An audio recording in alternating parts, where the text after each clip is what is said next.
ഞാൻ പറയുന്നത് ഈ സംഘർഷത്തിന് പരിഹാരം ഉണ്ടാക്കണ്ടേ? ഇതിൻ്റെ ഇരകളാരാണ്? ഞങ്ങളുടെ ചോദ്യം അതാണ്.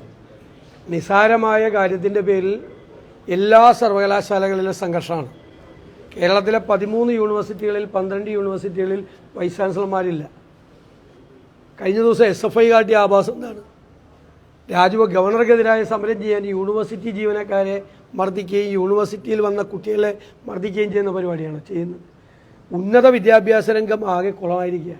പിന്നലെ കിം പരീക്ഷാഫലം വന്നപ്പോൾ അത് റദ്ദ് ചെയ്തു ഹൈക്കോടതി. ആരെങ്കിലും പ്രോസ്പെക്ടസ് അവസാന നിമിഷം തിരുത്തുമോ? സാമാന്യ ബുദ്ധിയുള്ള ആരെങ്കിലും ചെയ്യും? എൻട്രൻസ് കമ്മീഷണറേറ്റിലും ഉന്നത വിദ്യാഭ്യാസ വകുപ്പിലും ഒരു ചിന്തയുമില്ലാതെ കാര്യങ്ങൾ ചെയ്ത് കുട്ടികളുടെ ഭാവി അവതാളത്തിലാക്കുകയാണ്.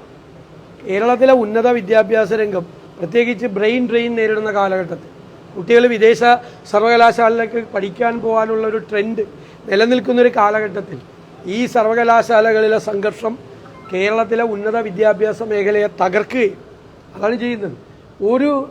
ആരും മുൻകൈ എടുക്കുന്നില്ല അത് തീർക്കാൻ വേണ്ടിയിട്ട്. എന്താണ്? നിസ്സാരമായ പ്രശ്നമാണ്. ഒരു സെനറ്റ് ഹാളിൽ ഒരു പരിപാടി നടന്ന വിഷയമാണ്. പ്രശ്നമുണ്ടായി, അത് പരിഹരിക്കണ്ടേ? അത് വീണ്ടും ഏറ്റവും സംഘർഷഭരിതമായ സാഹചര്യത്തിലേക്ക് പോവുകയാണ്. ഇനിയിപ്പോൾ ഡിജിറ്റൽ യൂണിവേഴ്സിറ്റി, മുഖ്യമന്ത്രി ചാൻസലറായ യൂണിവേഴ്സിറ്റിയാണ്. അവിടെ കോടികളുടെ അഴിമതിയാണ് ഇപ്പോൾ പുറത്തു വന്നിരിക്കുന്നത്. വൈസ് ചാൻസലർ തന്നെ റിപ്പോർട്ട് കൊടുത്തിരിക്കുകയാണ്. അതായത് കേന്ദ്ര സംസ്ഥാന ഗവൺമെൻറ്റുകൾ ഒരുമിച്ച് നടത്തുന്ന ഗ്രഫീൻ അറോറ എന്നുള്ള പദ്ധതി, ആ പദ്ധതിയുടെ ഉത്തരവ് ഇറങ്ങിക്കഴിഞ്ഞതിന് ശേഷമാണ് ഒരു കമ്പനി കോൺസ്റ്റിറ്റ്യൂട്ട് ചെയ്യുന്നത്. ഒരു പുതിയ കമ്പനി ഉണ്ടാക്കുകയാണ്, ഫ്ലോട്ട് ചെയ്യുകയാണ്.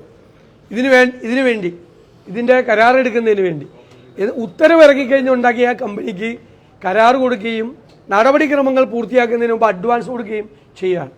വൈസ് ചാൻസലറുടെ റിപ്പോർട്ടാണ്. അധ്യാപകർ സ്വന്തമായി കമ്പനി ഉണ്ടാക്കി പ്രോജക്റ്റ് ഉണ്ടാക്കുകയാണ് എന്ന് പറയുന്നത്. മുഖ്യമന്ത്രി ചാൻസലറായ ഡിജിറ്റൽ സർവകലാശാലയിൽ നടക്കുന്നതാണ്. കോടികളുടെ അഴിമതിയാണ്. ആ സ്ഥലം മുഴുവനും ദുരുപയോഗം ചെയ്തുകൊണ്ട് പണം ഉണ്ടാക്കിയാണ് കുറേ ആളുകൾ അടക്കം. അവർക്കെല്ലാം വിട്ടുകൊടുത്തിരിക്കുകയാണ്. ആ കമ്പനി ഇപ്പോൾ graphene engineering and innovation company എന്ന് പറയുന്നൊരു കമ്പനിക്കാണ്, ഇന്ത്യ ഗ്രഫിൻസ് എന്ന് പറഞ്ഞ കമ്പനിക്കാണ് കരാർ കൊടുത്തിരിക്കുന്നത്. ഇങ്ങനെ ഒരു പ്രോജക്റ്റ് നടപ്പാക്കാൻ തീരുമാനിച്ചതിൻ്റെ ഉത്തരവ് ഉണ്ടാക്കിയതിന് ശേഷം മാത്രം ഉണ്ടാക്കിയ കമ്പനിയാണ്. ആ കമ്പനിയിൽ ആരൊക്കെയാണെന്ന് നിങ്ങളൊന്ന് അന്വേഷിച്ച് നോക്ക്. വെറുതെ ഒന്നും കൊടുത്തതല്ല, ബന്ധപ്പെട്ട ആളുകളൊക്കെ ആ കമ്പനിയിലുണ്ട്. നിങ്ങളൊന്ന് അന്വേഷിച്ചാൽ മതി. ഞാനിപ്പോൾ പറയാനില്ല, നോക്ക്.